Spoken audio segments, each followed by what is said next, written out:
est important de retenir, effectivement, c'est la séparation entre fibre dédiée d'un côté, fibre mutualisée de l'autre. Dans la fibre dédiée, c'est là qu'on va classer le FTTO et le FTTE. Ce sont des accès qui sont individualisés pour le client, qui sont spécifiques pour le client, dédiés de bout en bout. C'est des accès sur lesquels on peut du coup avoir une garantie de débit et aussi des engagements forts de la part des opérateurs. De l'autre côté, on a des fibres mutualisées, donc dans lesquelles on va trouver le FTTB et le FTTH, sur lesquels on a des engagements moins forts de l'opérateur, puisqu'une partie du service, à la fin, est mutualisée entre plusieurs clients. Alors entre le FTTB et le FTTH, il y a des distinctions technologiques, mais la différence la plus visible, c'est simplement la prise qui est installée chez le client, puisque dans le cadre du FTTB, on aura une prise qui sera de type antenne, type cuivre, alors qu'avec le FTTH, on va terminer en fibre, y compris chez le client.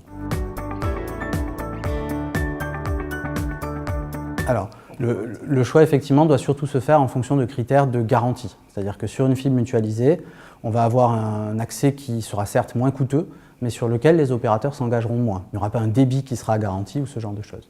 En revanche, sur une fibre dédiée, c'est le cas, l'opérateur va s'engager à rétablir le service en 4 heures, par exemple, en cas de coupure. Ensuite, il ne faut pas oublier qu'avec la fibre, il y a des notions d'éligibilité qui peuvent jouer quand même. Et donc, tous les sites ne sont pas éligibles à tous les types de fibres. Donc, il convient de vérifier ça avec les opérateurs auparavant.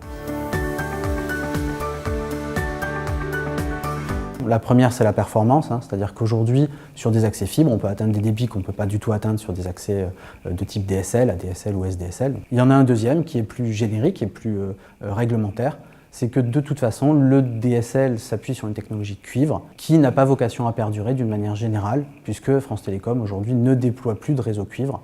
Et donc on va arriver assez vite sur des accès entièrement fibres pour toutes les entreprises.